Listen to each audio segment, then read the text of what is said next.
3. Pengertian Pancasila sebagai sistem filsafat. Filsafat berasal dari kata Yunani yang berarti filosofis, yang berarti tingkat kebijakan. Filsafat adalah suatu cara pemikiran yang mendalam untuk memahami dunia kehidupan dan segala sesuatu yang ada di dalamnya. Sebagai sistem filsafat, Pancasila memiliki landasan pemikiran yang rasional dan sistematis. Pancasila dapat dijelaskan melalui pemikiran filosofis yang memiliki pertanyaan-pertanyaan mendalam mengenai eksistensi, nilai, dan tujuan hidup yang berbangsa dan bernegara. Pancasila sebagai sistem filsafat memiliki tiga sistem filsafat yang dapat dipahami melalui tiga aspek utama, yaitu yang pertama metafisika, yang kedua epistemologi, yang ketiga aksiologi. 5 sila Pancasila dalam perspektif filsafat, yaitu yang pertama ketuhanan yang Maha Esa memiliki tiga aspek, yang memiliki tiga perspektif filsafat. Yang pertama metafisika, yang kedua epistemologis, yang ketiga aksiologis. Yang kedua, kemanusiaan yang adil dan beradab memiliki tiga aspek perspektif filsafat. Yang pertama metafisika, yang kedua epistemologi, yang ketiga aksiologi. Sila ketiga Pancasila yaitu Persatuan Indonesia juga memiliki tiga perspektif filsafat, yaitu metafisika, epistemologi, yang terakhir aksiologi. Yaitu sila keempat Pancasila yaitu kerakyatan yang dipimpin oleh hikmat kebijaksanaan dalam permusyawaratan perwakilan. Juga memiliki tiga aspek perspektif filsafat, yaitu yang pertama metafisika, yang kedua epistemologi, yang ketiga aksiologi, dan yang terakhir ketuhanan yang Maha Esa, keadilan sosial bagi seluruh rakyat Indonesia. Juga memiliki tiga perspektif filsafat, yang pertama metafisika, yang kedua epistemologi, yang ketiga aksiologi. Materi 1. Terus yang materi 2 yang akan disampaikan oleh Baik Siti Alvina Indira. Kepadanya dipersilakan. 3. Baik, saya akan menjelaskan tentang karakteristik, prinsip-prinsip, serta hakikat Pancasila filsafat. Berikut ini, Pancasila sebagai filsafat memiliki beberapa karakteristik yang memiliki beberapa karakteristik antara lain, yaitu 1. Sistematis, 2. Universal, 3. pragmatis, 3. holistik, 4. dinamis. Yang kedua, prinsip-prinsip Pancasila sebagai filsafat. Pancasila sebagai filsafat mengandung prinsip-prinsip yang menjadi dasar berpikir dan bertindak. Dalam kehidupan berbangsa dan bernegara, ada dua aspek prinsip ketuhanan yang Maha Esa. 1. Hakikat. Hakikat Pancasila mengakui adanya Tuhan yang Maha Esa sebagai sumber dari segala nilai dan norma kehidupan. Yang kedua, prinsip. Prinsip kehidupan yang penuh dengan nilai-nilai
Ya.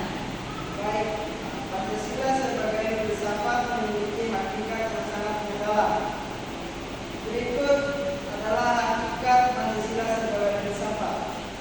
1. Pandangan yang holistik. Pancasila memberikan pandangan yang menyeluruh mengenai hakikat manusia, alam semesta, dan hubungan antara keduanya. 2. Keberagaman dalam persatuan. Pancasila mengakui adanya keragaman suku, agama, ras, dan budaya di Indonesia. 3. Kehidupan yang berdasarkan nilai-nilai etika dan moral. Pancasila mengajarkan kehidupan yang moral yang berlandaskan pada nilai-nilai ketuhanan, kemanusiaan, persatuan, dan keadilan. 3. Kehidupan yang berdasarkan 4. Keadilan sosial sebagai tujuan akhir. Hakikat utama Pancasila adalah mewujudkan keadilan sosial bagi seluruh rakyat Indonesia. 5. Toleransi dan musyawarah. Pancasila mengajarkan prinsip toleransi dan musyawarah sebagai dasar dari interaksi sosial dalam kehidupan berbangsa dan bernegara. Ya.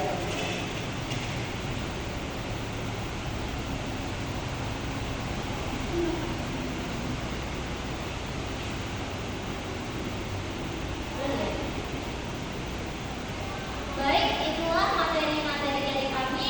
Baik, saya akan menyampaikan kesimpulan dari materi-materi kami. Baik, kesimpulannya, Pancasila sebagai sistem filsafat bukan hanya sebuah dasar negara, tetapi merupakan pandangan hidup yang mendalami manusia, masyarakat, dan negara dengan karakteristik yang sistematis, universal, pragmatik, holistik, dan dinamis. Pancasila memberikan arah yang jelas bagi pembangunan moral dan sosial bangsa Indonesia. Sebagai filsafat yang mengajarkan tentang keadilan, persatuan, kebijaksanaan, dan toleransi. Pancasila tetap relevan dan sangat diperlukan dalam menghadapi tantangan kehidupan di dunia yang semakin terhubung dan kompleks. Dan